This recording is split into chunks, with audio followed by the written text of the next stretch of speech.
About COVID-19, it has placed us at crossroads. There's both positives and negatives, as we've all seen. So there's optimism that remote work can increase flexibility, which has always been highlighted as the number one ask for women and diverse colleagues in terms of improving their experience.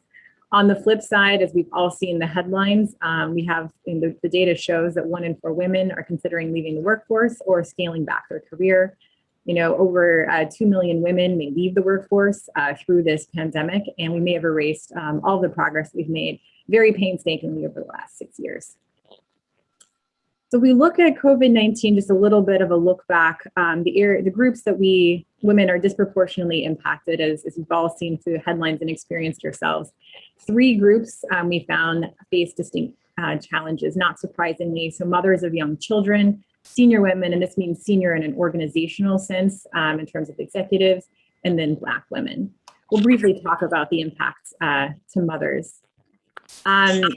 We've seen the impact on working mothers in particular, but what we've seen is this double shift for mothers is very untenable. And if you look at the left-hand side, you can see, while there is increase in household responsibilities for both fathers and mothers, it disproportionately fell on mothers. And we found that 40% of mothers spend an additional 15 hours or more per week on household responsibilities. And of course, managing a full career at the same time makes that extremely challenging and really tough. And because of that, as you'll see at the bottom right, 1 in 3 mothers have considered leaving the workforce, so at even a higher rate than the overall women at large. If we look about this and the impact of mental health, remote working has disproportionately had a negative impact on mothers in terms of their well-being, given this disproportionate share of household responsibilities on mothers versus fathers. So if we look about thinking about return to the office, the question is what are people feeling? So we looked at as different segments of the population. So I think there's a lot of concerns overall, as you see on the left-hand side, with the total population. So still kind of net a lot of concern. You've seen this in the headlines. What's concerning in particular for our discussion today is you look at the right-hand side, the groups that are really, the focus of diversity, equity, and inclusion initiatives even are more concerned about the return to the office, specifically children in the household, Black or African-American colleagues, and those working through a mental illness. So we need to think about this as we think about the return, but there's disproportionate challenges for these groups. If we look about employee satisfaction, again, looking at kind of returning to work as their concern, you'll see, it varies by group. So safety, right, is one of the ones, as was highlighted in the chat. Women are slightly more concerned about that. But as you look, where you see the biggest gap in men versus women is right in the middle. Not too surprising given the statistics that we already talked about, which are balancing work with personal responsibilities and less flexibility to take breaks and set own schedule when you look about, returning more to the office. So definitely, as we think about this returning, one of the key questions is how do we ensure we have an inclusive and equitable return when there's going to be a variety of modes, not just in office where everyone has face time, but when we have hybrid and fully remote work. The other thing is we look at what different segments are looking at in terms of what they want, we do see that it's different. Not surprising, given everyone is having a different experience. You notice here what we did is asked, okay, what's your preference on how many days a week you would actually come into the office? As we broke it down by children. So you'll see in this kind of light blue, which is the top, for young children is, 3 days. So we see actually across the board that people are looking to have a more flexible schedule, but you'll see disproportionately young children looking for even more flexibility than the rest of the population. So again, just being thoughtful about particularly young parents, parents of young children being an important population to think about through the return. So we step back and say, okay, we think about what does this mean for the return to the office or, some version of hybrid. So there's, I think, some pros, which we talked about at the beginning, and then some risks. So I think on the pro side, I think one thing we've learned a lot from the pandemic is really moving the emphasis away from activities and input to output. And so that has really helped. So there's more flexibility to get to the end output. So I think that has been a pro. I think eliminating the head of the table, right? There's not the physical presence. We all know kind of the situation when you've got the 6'5", male kind of dominating to begin. That's a challenging dynamic where now it's a little bit more of an equalizing dynamic if everyone's the same size square on a screen, and that has been valuable. And I think the other piece is just being thoughtful about inclusive meeting norms, like using chat in other ways so everyone can speak up in a meeting, has been helpful. The risks, which we've all experienced, our virtual relationships are easier to maintain than they are to start. So disproportionately newer colleagues are, struggling, and connectivity can suffer, especially in underrepresented groups, because there's less opportunities to connect. So as we get into the panel, I thought it would be helpful to just highlight a few thought starters on what employers and individual employees can do to ensure we have an inclusive hybrid working model. So just a few thoughts. One is actually just education. So educating managers and individuals on the power imbalance that can happen from when you have a mix of in-office, hybrid, and fully remote. So people can actually have an explicit conversation about it and know what to look out for. The second is inclusive communication. So this can be things like Slack. It can be using chat and meetings so everyone has an opportunity to speak. It can be really helpful to ensure that everyone can participate versus just those that are in person. Being thoughtful about evaluation and assessments, really being thoughtful about how you address proximity bias, because there's just going to be less opportunity for visible leadership for those that are not in person. Being deliberate on how you integrate everyone, especially as you're thinking about that transition back, making sure for people who are spending more time remote that they can still be part of that return and feel part of the community. Psychological safety, checking in on employees, right? Not just the people that you can walk down the hallway and check on, but actually being deliberate to reach out and check in on everyone, regardless of their preference on working model. And then the last one is finally just monitoring performance. Especially advancement rates, to make sure that you're not seeing a gap in the performance of your colleagues based on their choice in terms of working model. So I just wanted to give a quick rundown on some initial thoughts. I'll hand it over to Kim to have the panel conversation about what everyone is doing to address these points. Thank you so much, Megan. I think that's such great information, especially as a foundation to the conversation that we're going to be having today. Once again, my name is Kim Meninger. I'm an executive coach specializing in women's leadership and have had the privilege of partnering with NALA and MassTLC on a number of the events for the professional women's community. And I'm really excited to transition into a discussion with some of our leaders who are on the forefront of these conversations and decisions that are being made right now. And I'd love to start by just asking each of you to introduce yourself. Lori, do you want to kick us off?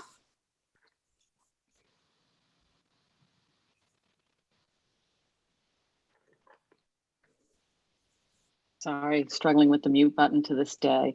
Hi, I'm Lori Barcelo. I'm an Agile coach, but currently assigned to our Success from Anywhere initiative, where we're looking at our practices as we come back into the office and how the office has to change to adapt and make sure it's inclusive for everyone. Wonderful. And Anne? Hi, I'm Anne McDonough. I'm the VP of HR and Total Rewards, and excited to be part of the panel today. Very important discussion about return to work. Thank you. Thank you, Anne. And Heather? Hi, everyone. I'm Heather Bender. I'm the VP of Talent at iRobot. I'm coming up on just about 5 months at iRobot, but in addition to kind of looking after a lot of the general talent topics, have been tasked with really leading our big project about what we're calling the next normal at iRobot and what our work environment and employee experience needs to look like. Wonderful. So I have some questions that I'm going to ask, but we want to encourage all of you who are here as well to feel free to share your questions in the chat, and I'll do my best to make sure that we weave those into the discussion. To start with, and sort of building off of the data that Megan shared with us, what are the biggest drivers for all of you? What feels most important to you right now to pay attention to as you're having your own conversations and making decisions about what the future is going to look like, short term and longer term? I'm going to say for us, it's a matter of not missing this opportunity. It's a place, a time to rethink how we do things and to fix a lot of the inequities that have been there for a while. So I think it's, let's not miss this opportunity to do things differently. I love that, Lori. I think looking at it as an opportunity, certainly to address a lot of what has surfaced, I think more visibly over the last year and a half, which has certainly been with us for a while, but I'm really hopeful that this will be seen as an opportunity to address some of those inequities going forward. For us, I know that, safety's been a driving factor for the entirety of the pandemic. And probably over the last 2 months, myself included, I probably started to focus on many of the other topics as even presented by Megan. But then in the past 2 weeks realized, don't get ahead of yourself, because the safety topic needs to remain in the forefront. So I think this roller coaster that we're on with constantly changing conditions is something that we have to continue to pay very close attention to. Absolutely, Heather. Anne, do you want to share anything? Sure. Yeah, I agree with both what Heather and Lori said, that this is kind of our time to really look at the dynamic in the workplace and think about how we help the team balance. It's really not only about being competitive in the marketplace through flexibility, but also retaining our top talent and really thinking about how do we help the team unlock that discretionary effort and really gain momentum on how they contribute in the workforce. And I agree that this is a moment in time where we can really think about how we shift to do that. So I think that's really interesting too, Anne, and I'll shift a little bit too to focus on what we've probably all seen in the headlines. We're calling the Great Resignation, right? And Megan talked a bit about people who are thinking about leaving their jobs, women in particular. How does this factor in when you talk about retention, when you talk about talent? How is that factoring into your conversations? How are you thinking about what's going on right now? I think we're certainly looking at this as an opportunity to empower the people who do the work. And while we need to, as a company, come up with constructs, guidelines, we're going through a pretty significant listening process with different focus groups and surveys and pilots and testing to really listen to the people who we think know best how they're going to be more productive as individuals, but also most importantly as a team. So it's not only about the individuals; it's about the team coming together to be productive, collaborative, comfortable, and and ultimately take advantage of everything we've learned over the past 18 months. Well, and Heather, when we were doing our planning conversation, you used the word experiment, I believe, right? Which I really appreciated. Can you say more about that mindset? Yeah, I mean, I think, again, I'm feeling especially glad over the past 2 weeks that we haven't put too many stakes in the ground, because we've really left right now this opening for people, as we get through the summer, and there were different challenges with children, childcare, camps, all those sorts of things. And then even through the rest of 2021, just recognizing that these answers aren't obvious. We've had about 10% of our workforce that has been going to the office throughout the pandemic, but have found, the vast majority of everyone else was able to be productive working remotely. And so there was no reason to stop this from a company level, but instead we've allowed people to come back at their own pace for their own purposes.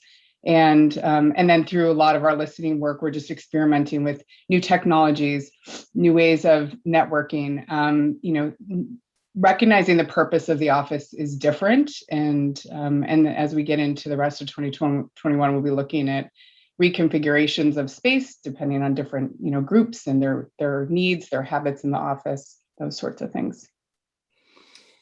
Anne, what about you? You mentioned the talent and retention piece. What are your thoughts? Yeah, a couple of things. I think that I think Megan mentioned this in her presentation about educating the team, both the individual and the managers, and really encouraging our managers to provide that flexibility and think about what we've learned during the pandemic. We've done some great reflecting, and the team's been so productive while being remote. And what have we learned from that? What are the best practices from that?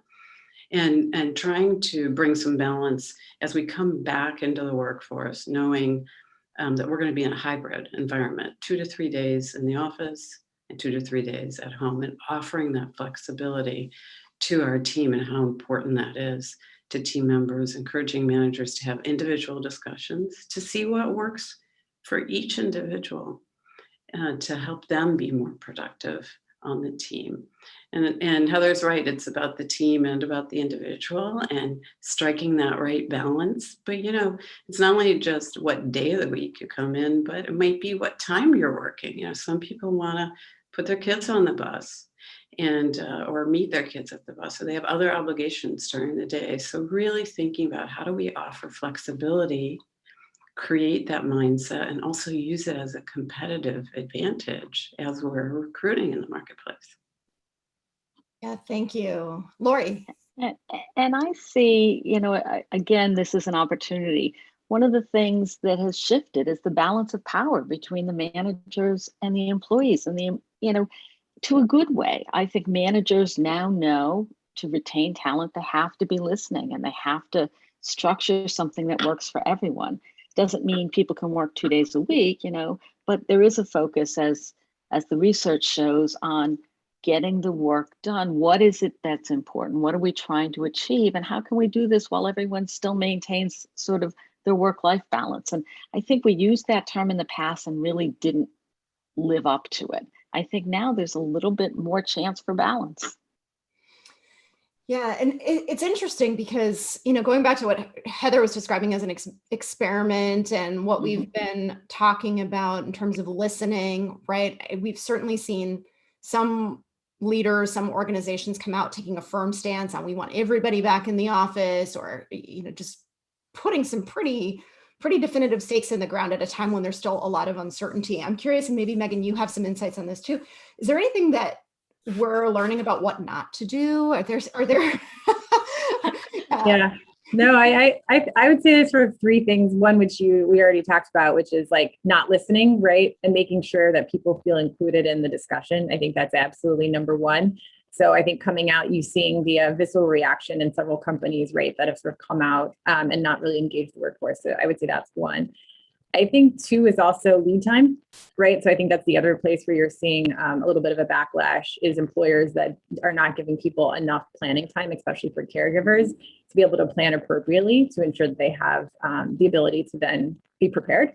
And then I think the third one is letting everybody sort of just do it their own way is, I think, another piece. And I think this is less from you're seeing in the headlines, but I think where it starts to sort of break down is without guidance, because most companies have not done hybrid in a scaled way, right? So expecting that every individual manager is going to somehow, read all the articles and figure out what best practices are is probably not true. So I think that's another thing just to watch out, because some people are going to be, been looking already and trying to learn, but others are not. And so just being thoughtful about that education. So it's another thing. It's just take it seriously, invest and educate, because that's another pitfall. Thank you. And to the other panelists, are there things that you're thinking about as we're going to try to stay away from doing this, or lessons that you're pulling from out in the larger landscape right now? Yeah, I think to reinforce what Megan said, rigidity is not where we should be right now. And it's really letting people pace in as they're comfortable pacing in, because I think that sense of safety is different for each individual. And we really have to probe and listen and understand how people are feeling. And people are in a different point of their journey. Well, it's interesting because and go ahead, Lori. No, I was going to say, and I think saying one size fits all doesn't work either. Mm-hmm. You have to adjust the different, for different types of organizations. Salesforce is very diverse. We're spread internationally. And you have to understand everyone looks at this differently. So you can't be prescriptive. We are actually really embracing the concept of experiments too, Heather, because what we're trying to do is do experiments, find out which ones work, surface them, and then do that education piece of here's some that worked. What do you want to try? Rather than say, this is how you'll all structure your back to work schedules. And that can be a little hard when you're in a technology company because that is ambiguous, right? Yes. And so you're asking people to be comfortable with that ambiguity. But in order to really, I think, come up with, almost crowdsourced solutions, you need the time to try things out, to not be afraid to say, yep, that didn't work. We'll move on to the next solution and then, start to, over time, implement the things that we see are working. Well, that requires a culture change too for many organizations who haven't traditionally engaged in this kind of a listening process or this kind of a trial and error process, right? So who are you partnering with and internally, and how are you having conversations beyond, the talent team around changes that need to be made, mindset shifts that need to be made in order for this to work? Well, as a new employee, it's very funny. Some of my best friends at iRobot are in facilities and IT. And, I have a general project leader for this program as well. And so that might not have been where I would develop my first set of meaningful relationships. But really, that team has come together, and then they've used their network of people throughout the business across different functions to really participate in cross-functional teams. So while HR is heavily involved, my team and my counterparts, we've really had an opportunity to look cross-functionally, try to look at the whole situation, because the technology, the facility, the people practices, the engagement all needs to come together. Yeah, we internally also, to add to that, we've created some town hall style communication forums where we can talk about best practices in the workplace to manage the hybrid world that we're in, and really leveraging. It's been great to get the entire team involved. They're contributing to a best practices document, and really leveraging kind of an asynchronous communication methodology, which really helps because we have people all over the world as well. But as people move more to hybrid, really giving that opportunity, different forums for people to contribute, recording meetings, things like that, to really ensure that the team has the opportunity to make that shift, and also encouraging our managers to manage outcomes and be very outcome based. And that is a cultural shift. It's not about proximity, it's about managing outcomes. I would say on top of the internal groups, such as, business technology and facilities and all, we're also working with the managers and the all the way up to the executive vice presidents, listening to them, listening to what their challenges are and what they've tried that they think works for them, so that they know they're involved in the process as well, and will buy in as, we move forward. And are there resistance points that you're seeing? Are there any themes that you're seeing in terms of things that are making this more difficult? Well, I think Heather touched on it. We're in technology, and in technology, you need to respond quickly. So there are two messages, which is, we need to let people work in a sustainable way, kind of turn off at times so that they can focus on their heads down work, but you still need to be able to respond. So that's where we need to listen to both sides. The employees need flexibility, but the organization needs to, respond to our customers' needs, immediately. So, we're giving them best practices on how to do that. Yeah, this is something we're definitely struggling with. I think while there's been a lot of flexibility and people have appreciated the remote state, we're getting a lot of feedback. I just got, the results from our employee survey, and it's, the meetings was like, the number 2 most decreased liked thing, in terms of effectiveness. So, we're sort of struggling with how do we ensure the managers are supportive of, looking at meetings more carefully. Why are we having them? Are there other ways? We have a sub-team working on, kind of Zoom etiquette and best meeting practices, especially as we move forward into a hybrid environment. And then we haven't cracked this nut yet, is really, how do the employees, women and otherwise, put some of the boundaries around what is and isn't working for themselves, because I think the home environment has just blurred lines for everyone. We know that. And as much as you can say, and we have support from our leaders on, turn off your Slack, say, block your calendar, do those things, but that's easy to say and a bit harder to do. So I think that's certainly one of the areas we're going to focus on. Yeah, and I think this is a good time to transition into some of the discussion around the impact on women in particular. And, one of the things that I think, as Megan said, the equalizing effect of having everybody working remotely, right, has been really interesting. But as we start to shift and there's some type of a hybrid model, and we don't know necessarily what that's going to look like yet within individual organizations, my biggest fear is creating inadvertently different classes of citizenry, for lack of a better term, within organizations, right? Because if we see all young single men coming back into the office 5 days a week, right, being fully present, and then you see caregivers who prefer a more flexible model, even if the message is that that's perfectly acceptable and we are encouraging people to take advantage of that flexibility, how do we minimize the unconscious or conscious bias that exists among leaders for people who show up in the office? So what are you thinking about as it relates to this diversity piece and making sure that there's equity, whatever the model ends up looking like? I mean, one tactical thing which you mentioned is like hybrid etiquette, which Heather, you were talking about. So we're doing is if we have a hybrid meeting, everyone has their computer in front of them and they have Zoom open at the same time. So everybody still shows up. So if you're not in the meeting, you feel like you're in the meeting. And then just making sure if you have a conference room that you've got a setup, and this is the more challenging part, so you can actually see the other participants, right?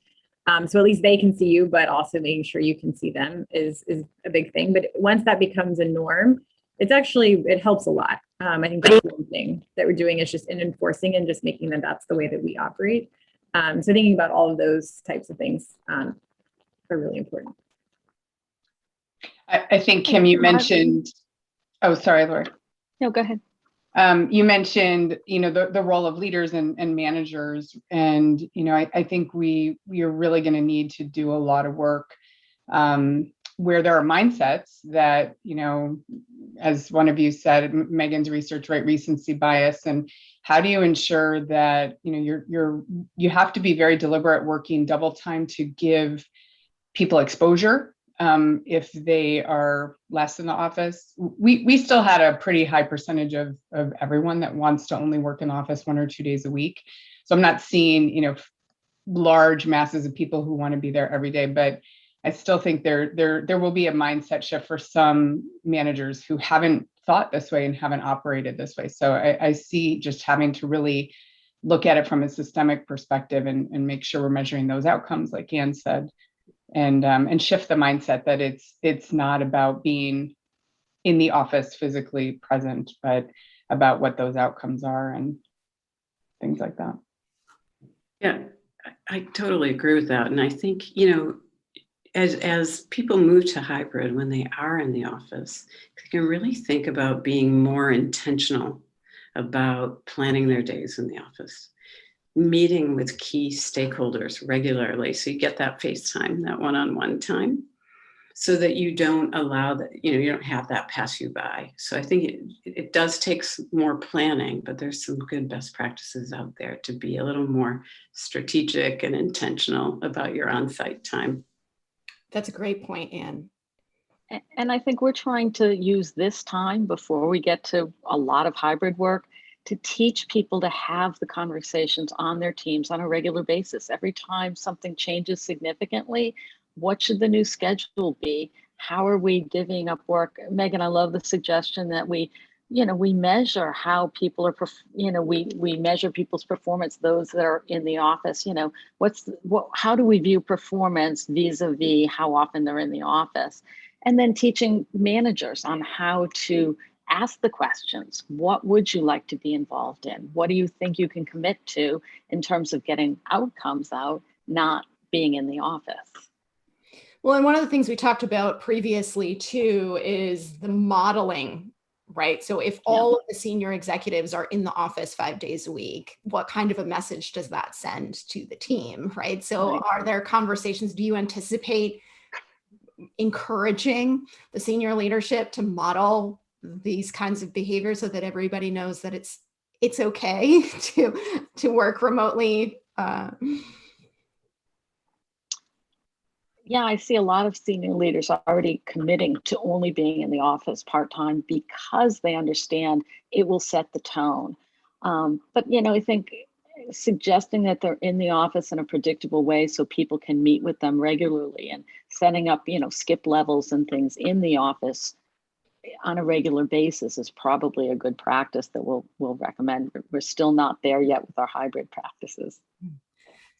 Yeah, we spoke early on in this project at iRobot about the fact that we have 3 of our executive team members don't live in the Boston area, which is where we're headquartered.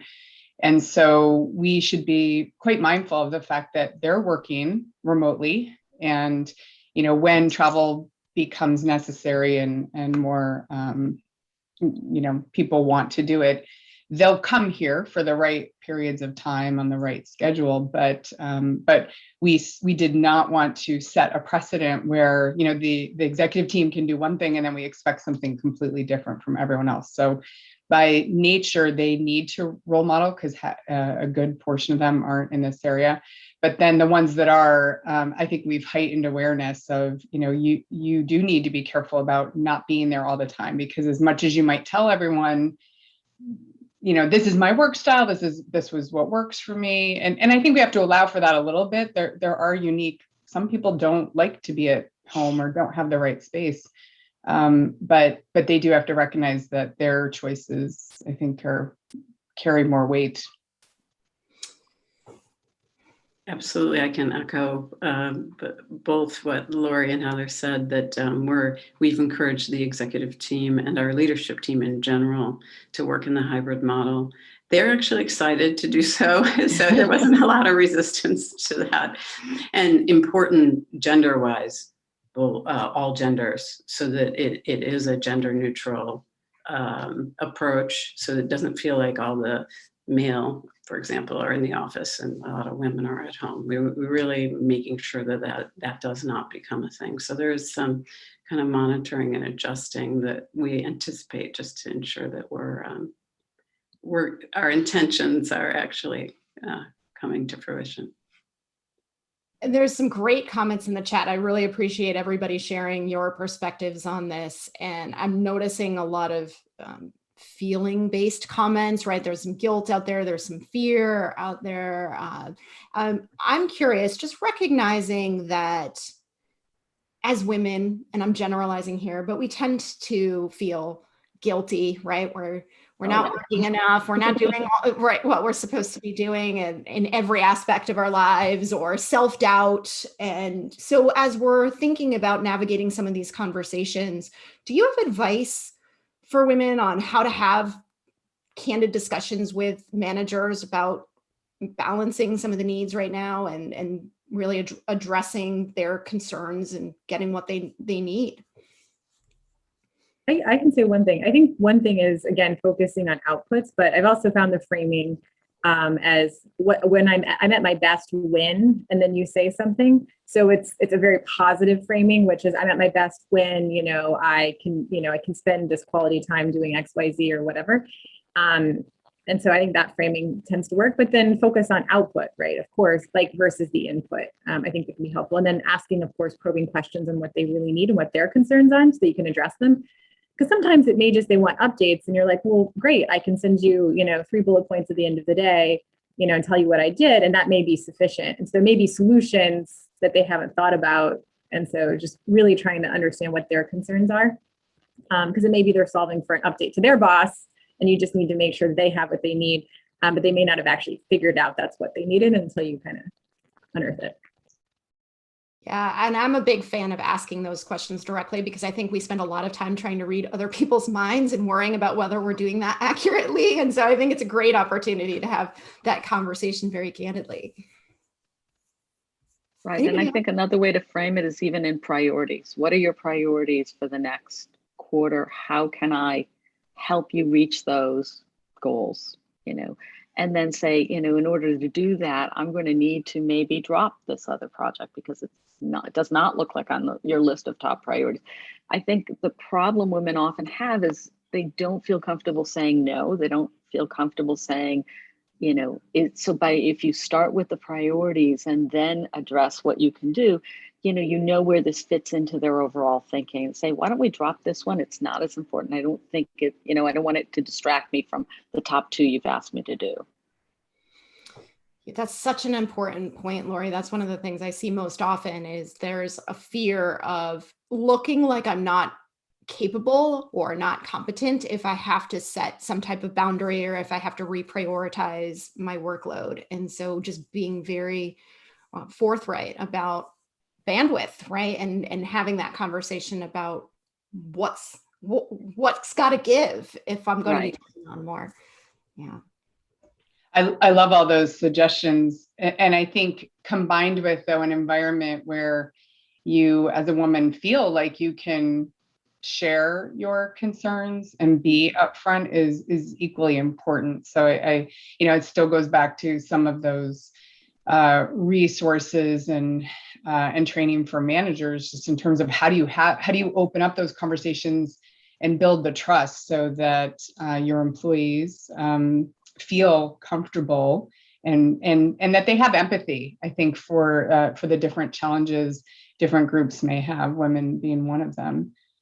So together, I feel bad if women have to shoulder the burden all by themselves right, to kind of say, this is what I need, and I love that framing. So I think it's an important piece of advice, but it will work a lot better also if managers are making them feel comfortable. The more we can have senior leaders say, look, I'm not going, and we have some really great senior leaders at Salesforce who've come out and said, I'm not going to be in the office more than 2 days a week, and I will be at my kids' soccer games at 4:00. That kind of modeling from male leaders goes a long way. And we have a weekly call now that started at the beginning of the pandemic, as we had no information and no way of making connections. They've kept it up. And there's a regular, leaders regularly get on and talk about what they're doing in their lives to ensure that everyone feels comfortable doing that.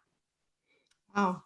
Well, and what's interesting, obviously, is that it's going to be a work in progress for a long time. We still have a lot of unanswered questions, and every manager is going to be on their own journey, right? And so you're talking about a really interesting variety of elements to this conversation when you're talking about the listening, wanting to hear people, right? Wanting to provide managers with the resources. I'm curious what advice you would have for women who maybe aren't getting the support that they need from their manager. What's the path forward there? Because I know everybody's afraid of going around their manager. You talk about the importance of listening and being heard. Just from your own experience in HR or more generally, what would you recommend to a woman who feels like she's not being heard? I would hope she can seek out support in other ways, right? If there's a women's ERG in the company or people on the team who feel similarly, because I think there's sometimes strength in numbers, or at least knowing that you're not alone, right? And perhaps more you have more freedom to bring a concern as a group, and pick up any article every week for the past several months. And I mean, the power is in the hands of the employees at this point. We know that. So, if you take steps and you're really not getting the traction, and I've heard of some examples of this, then there are other companies out there where you can probably get what you need. So I don't think that's the first place to look, but if you've taken reasonable steps, I've just heard some great examples of people who, where the companies asked them to come back with, virtually no notice, weren't open to being flexible. And I've seen people just say, well, then, I'm going to find somewhere else that will accommodate me. And those opportunities are out there. And I appreciate your saying that, Heather, because I'm a big fan of exploring all of your options internally before making that decision, and always advising people to ask the questions or express their needs, because your manager can't solve a problem they don't know exists. But it's interesting because you had brought up the point earlier, Anne, about using a lot of this as a competitive advantage. And I do think that companies who aren't being thoughtful and aren't being strategic about how they're addressing these challenges are going to face the loss of talent to their competition who is doing this more thoughtfully. Yeah, agree. I think it's a good point. And I think sometimes if the manager isn't opening the door for the conversation and really listening, sometimes it's easier to go out on LinkedIn and click. And when you feel like you're kind of up against somebody who's not listening. So, really deep listening and caring about our employees, and people want to work with other people who care about them at the end of the day. And so it's a real time to invest in the team, invest in those conversations.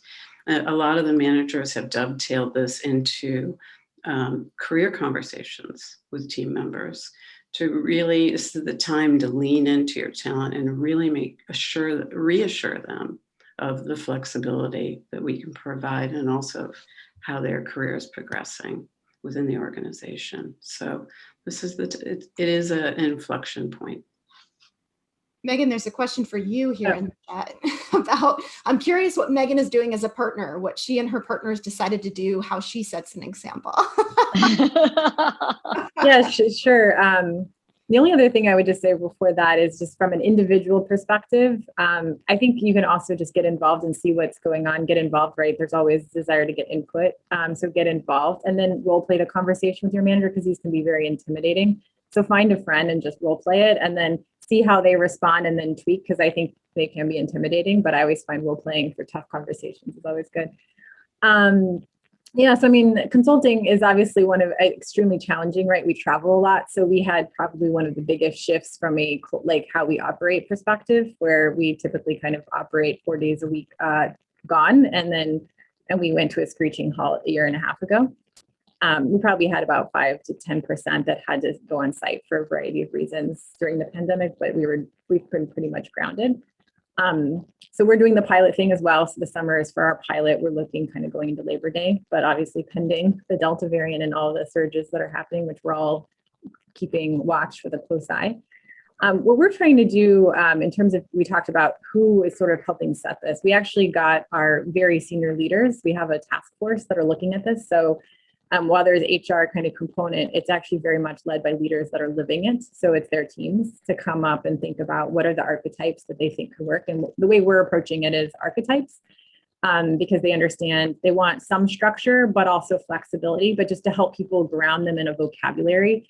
So we do all of our work in teams. So we're saying, well, there's teams that may only go to clients for like major meetings in terms of travel, or there's groups that, like, based on the type of work, maybe it's operational improvements, they may go 2 or 3 days a week, every week. And then there's some that may go every other week. So we came up with some archetypes, and that allows, when we think about staffing teams, this can be one of their choices, right? Which is like, this is the model that I'm comfortable with.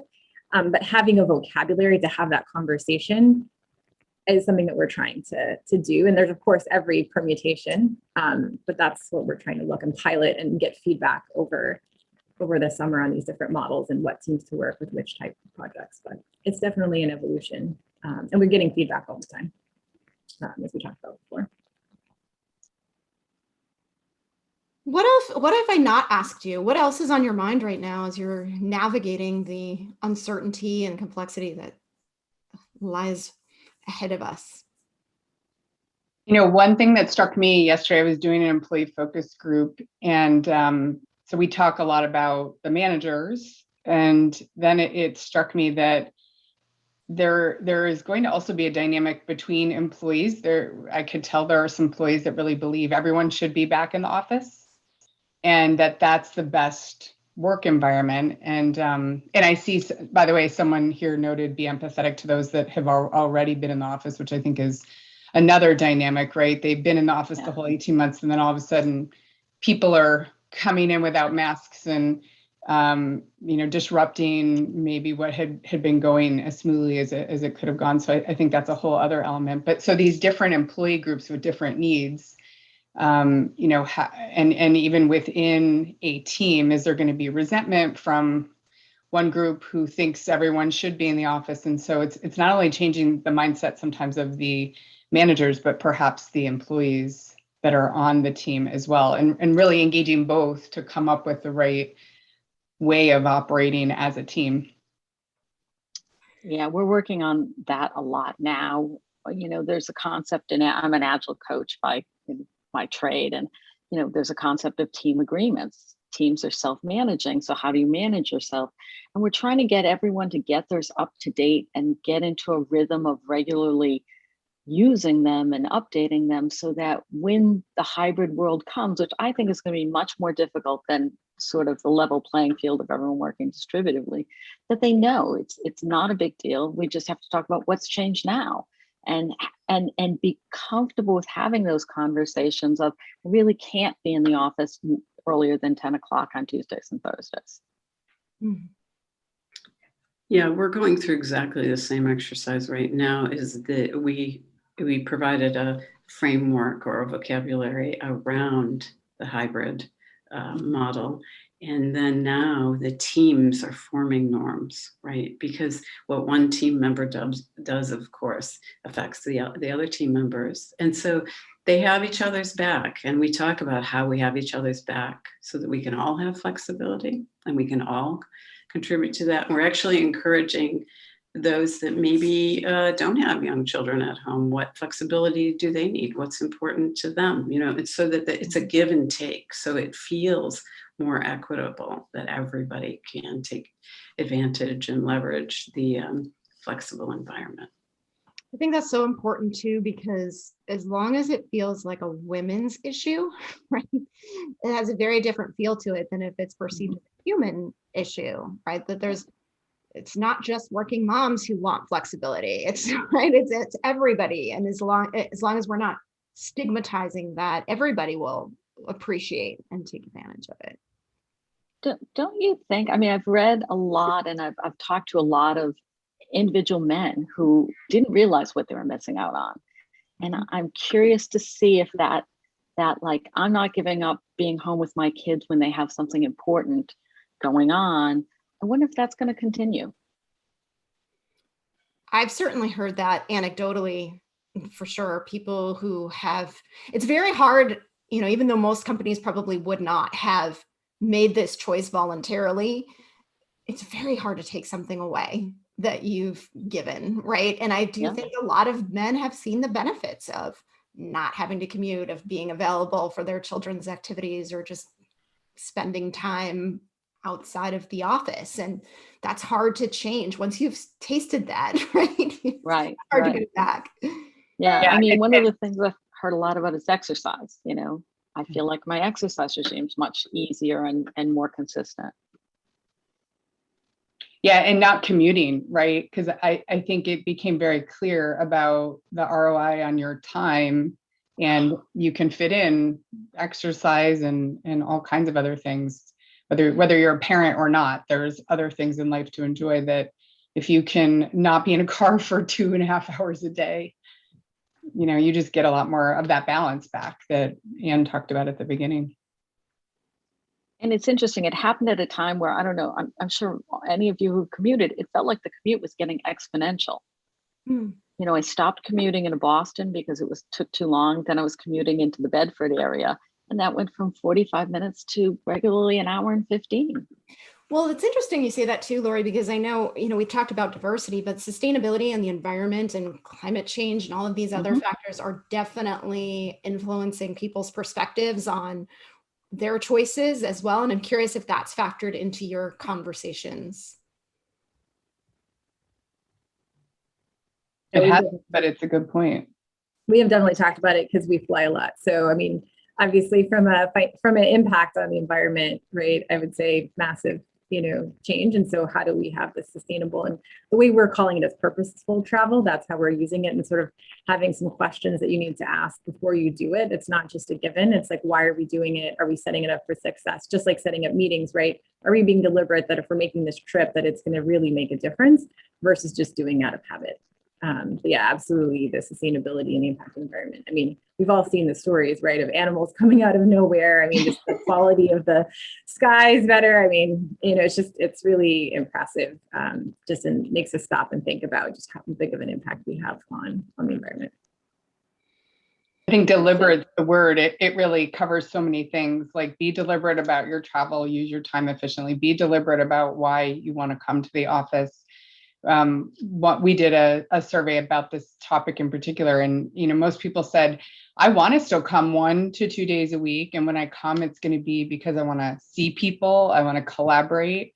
I'll probably want to come when it's not commuting hours because that's most efficient, and I'm not going to go there so I can sit at or be locked in an office to be on, Zoom meetings all over the world. Those days I'm going to stay home. So it's about, we did a session with this, one of the executive groups at Slack, and, they're really doing a lot of work with core hours for each region, and, and this purposeful meeting structure and those sorts of things. So I just think there are so many more answers that are going to come, and innovation that's going to come from this this really unfortunate 18 months that we've all lived through.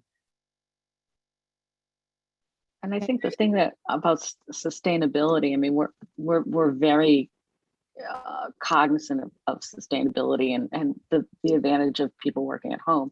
What I worry a little bit about is the equity issue with public transportation as we go back. White collar workers aren't using it as much. Does that make it, less available to everyone who needs it? It'll be interesting to see how it evolves. Absolutely. I mean, really, it is such an interesting time, and this conversation will absolutely be continued, right? Because we are just we're in a particular snapshot moment of this conversation, but there's so much to think about and so much opportunity, as you said from the very beginning, Lori, to really pay attention to what has been unearthed by what we obviously have experienced as a very traumatic and unfortunate time, but what does this present to us, and how can we minimize the risks and really pay attention to what employees are asking for? So I'm really grateful to all of you for being part of this conversation, for sharing your wisdom and your personal perspectives on what's going on. And I think I'm sure, Nayla, you would agree that this is going to be an ongoing discussion as we move forward. Yes, and hoping that this conversation can be kind of, like you said, the beginning to many other conversations to come, hoping that everyone can ebb and flow together and kind of find their solutions to all this. And that's what the point of this community is for. Thank you, Kim. Thank you, Lori, Ann, Megan, Heather, for being so candid. Also, I want to say as a wrap up, thank you everybody for showing up today. And I will send around an email that will include some links, a little bit of a summary. I'll talk to Megan. We'll see if we can get a PowerPoint presentation circulated. We'll work that out. And with that, I want to say thank you. Thank you for your time, your expertise, and have a wonderful day. Thanks, everyone. Thank you. Thanks, Bye. everyone.